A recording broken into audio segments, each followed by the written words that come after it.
All right. Good morning. Apologies for being a day or so late. Just life and customers and work gets in the way. But we're almost done. We're almost done with our Kubernetes setup, and we're almost done making sure that it all works. So this should probably be a pretty short session. My guess is about 30 minutes.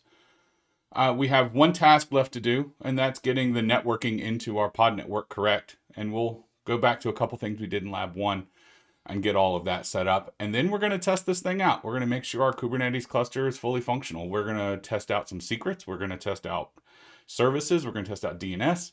We're going to test out all the things you need to have a Kubernetes cluster. So let's jump right into it. First thing we want to do is provision our pod network routes. And if you remember during I think it was lesson 1 or lab 1, when we created our compute nodes, we actually added a metadata tag for another site or subnet. And then we used that in lab 3 to create a couple of different things. And now we're going to reference that. In the way we do it in Google, the way we do it on GCP, is the pod network is just part of the software defined network that is the pod network, or that is your VPC. So we don't create the subnet, but we reference the subnet in routes that go to each of the instances. So we're going to be able to do that from our Cloud Shell instance, from the system where we provisioned everything, and get this squared away. So we'll create a routing table. Go ahead and get this popped in real quick. You see for our 3 worker nodes, compute instances describe. So we're going to get the IP address for our internal interfaces. Or the subnets for our internal interfaces, sorry. So those are our network interface IP subnets. And then we create a network route for each application node. Gcloud compute route, create, and then we're going to use the 012 to stick in there where we hard-coded those subnets earlier on. The next hop address going to 10.240.0.2 whatever, and then the destination range being our CIDR subnet, our pod CIDR. So what this is saying is for each of the worker nodes, each of our application nodes, anything destined for our pod CIDR subnet for that destination node, go ahead and route it through the primary interface, our primary internal interface. Which is what happens with every Kubernetes distribution. We just happen to do it right out in the open on top of GCP. We'll go ahead and confirm that got created properly.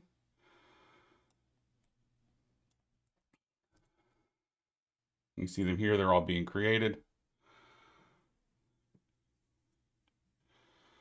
All right, done and done. Make sure everything happened properly. And there they are. So what this is saying is, here's our route. Anything bound for 10.200.0.0, which is our first application node's pod CIDR, route to the first application node's ETH0. And the same for worker 1 and worker 2.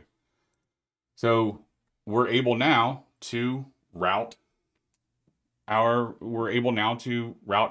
traffic. And if we scroll up just a little bit, I think I've got this here in my history. Firewall rules list. Sorry, I'll just grab this real quick. Too lazy to type.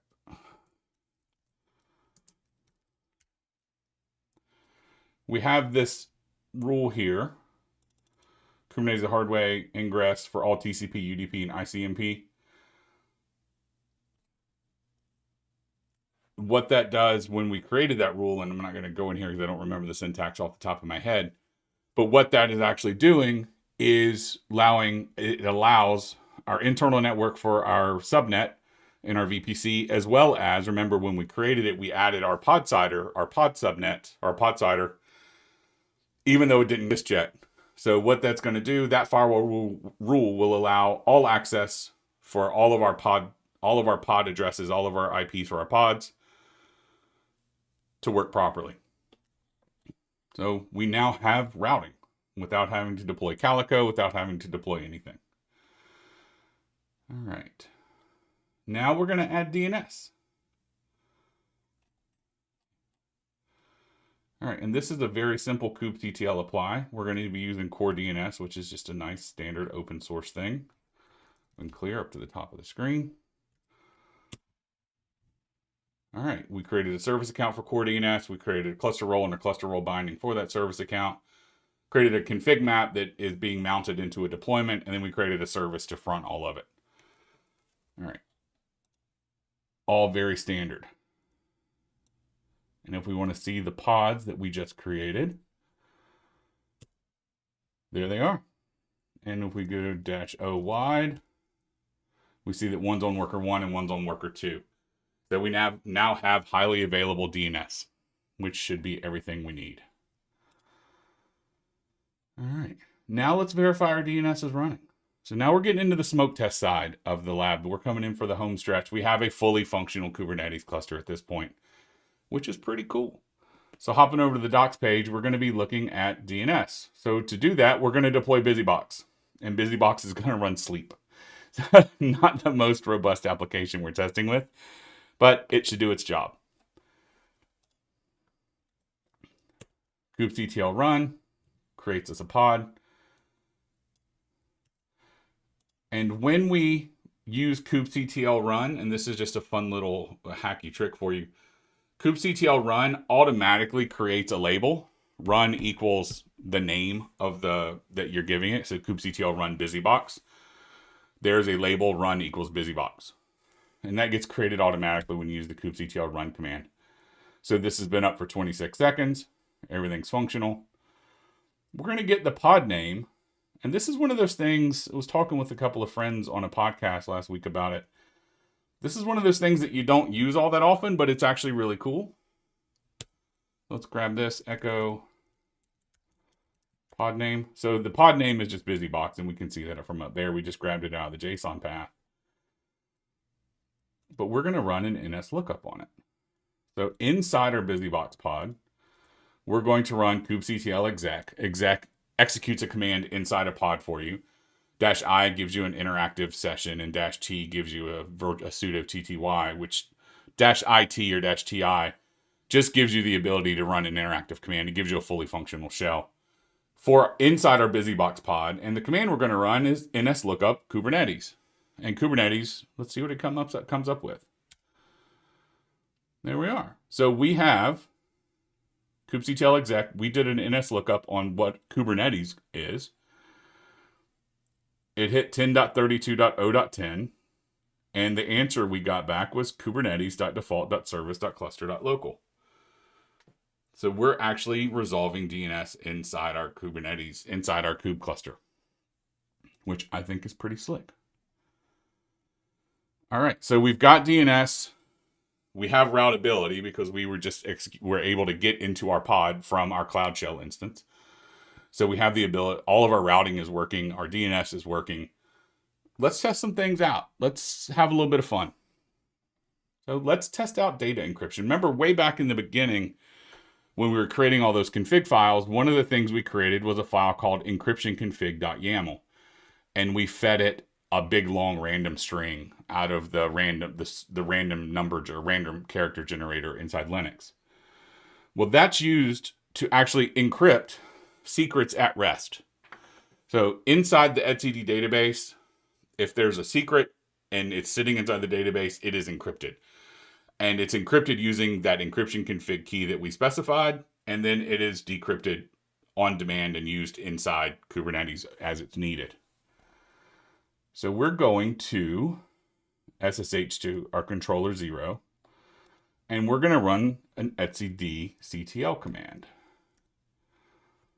So command etcd-ctl get, and we're telling it to connect to localhost, and because we're doing this from controller 0, we're feeding it the certificate so it can connect properly and the key so it can connect properly. And we're telling it we want /registry secrets default Kubernetes the hard way. And then we're dumping that or piping that into hex dump to see what the output looks like. This could take, and that didn't work. Oh no. I was playing around with the firewalls earlier on this host. All right, that works.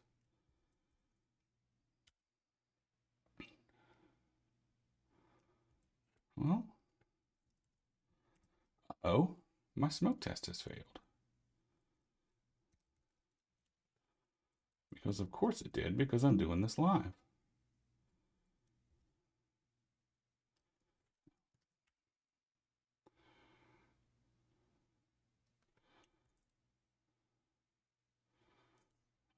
All right, let's see what the etcd-ctl.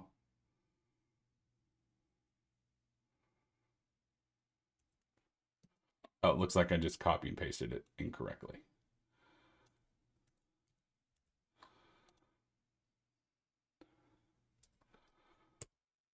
No?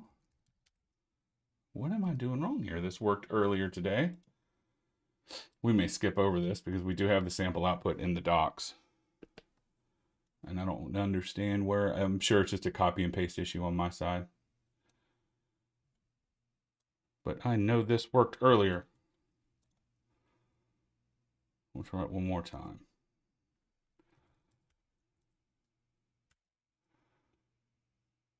No, we're going to go ahead and skip over this. The output, what it should show you, I'm showing up here in the docs page. This should show a bunch of hex dump information. And you can see at the beginning of it is that address, that secret that we told it we wanted. Registry restricted default Kubernetes the hard way. And then it's saying it's encoded using AES encryption, B1 key, and then you get a bunch of encrypted gibberish. That's just showing you that the encryption is working. Why it's not working in this lab, I'll dig into later, but I don't know right now. We'll find out.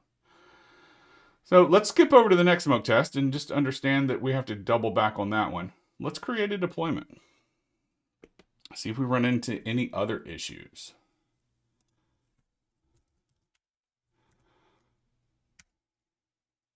All right, we created a deployment with no issues. All right, Nginx is running and has been for 7 seconds. Next, we're going to test out the port forwarding for Nginx. So we're going to grab that pod name again, but we're going to get the pod with the Nginx label. All right, that's the pod that's running. And then we are going to port forward. This is really useful when you're debugging something. So I'm actually using kubectl and some magic underneath the covers to grab that pod where the data that's being served out from that pod on port 8080. And or actually on port 80, sorry, I've got it backwards in my head.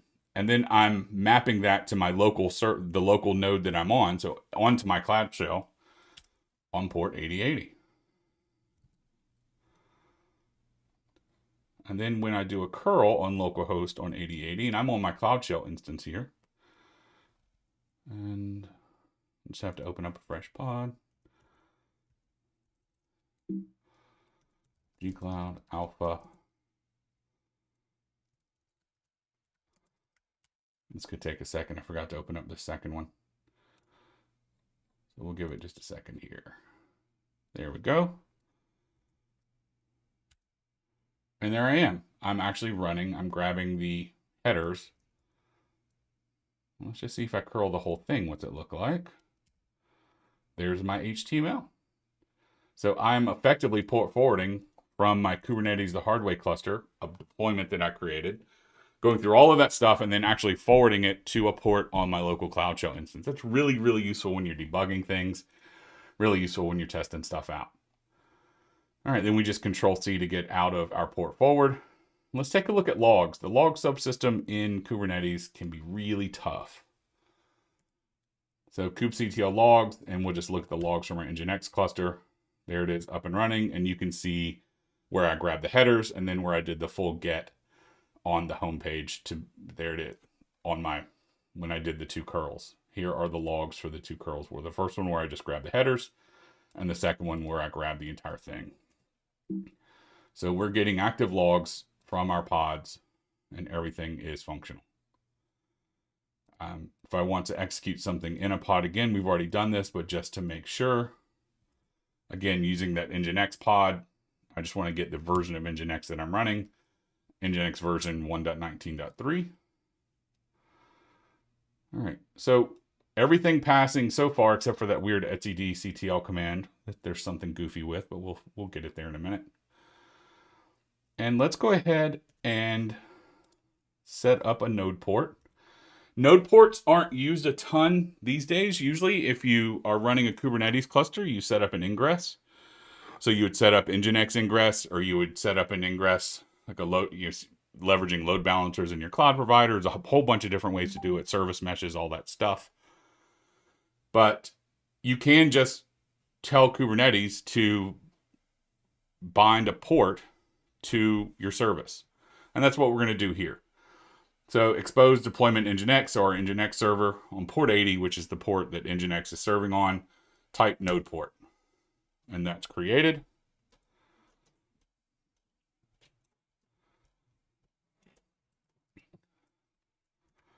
And we're going to grab that node port that assigns it to a random high port number. So kubectl get service Nginx, and then we're going to use the JSON path output to grab the first port number and then the .node port value for it. Echo node port. I'm not digging down into the JSON. So we're actually serving on port 32220. And then if I create a firewall rule that allows access to my Nginx service, so gcloud compute firewall rules create Kubernetes the hard way allow Nginx, we'll give it a name, allow TCP on my node port on the network Kubernetes the hard way.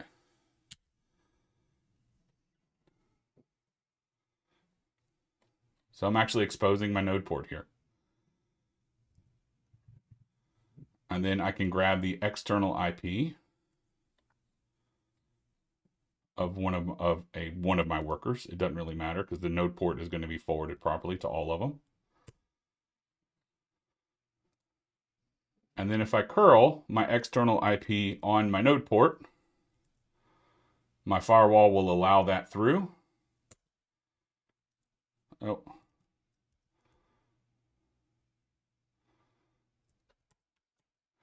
These things got escaped for some reason.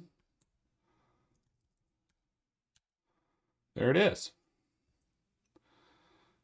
So now I've got the headers from my Nginx service on my node port, and my firewall is allowing them through. And just to see how this, so external IP, let's grab worker 1 instead of worker 0 and see if that works again. And it works again. So what actually is happening there, this is where Coop Proxy comes into play. I have one node port. That node port is reserved across my cluster. So port 32220, if any request comes into any of my workers on port 32220, and let's say if it comes into, let's actually see where that pod's running. kubectl get pods -l app equals Nginx. All right, so Nginx is actually running on worker 0. So it would make sense for that to work on worker 0. But I also just did it off of worker 1, which is pretty slick. So what happens if that request comes into worker 1 on that node port number, Coop Proxy forwards that request over to worker 0 on the node port number.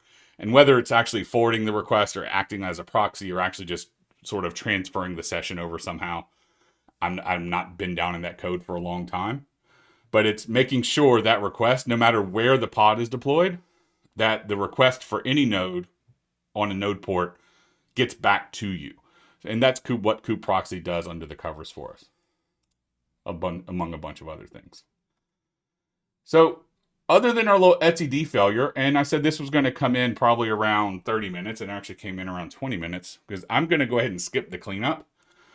If you look in the last lab in the cleaning up section, there are quick and easy gcloud commands to get rid of everything that we've done. So get rid of all the instances, get rid of all the forwarding rules and the firewall rules and our reserved IP address for our control plane.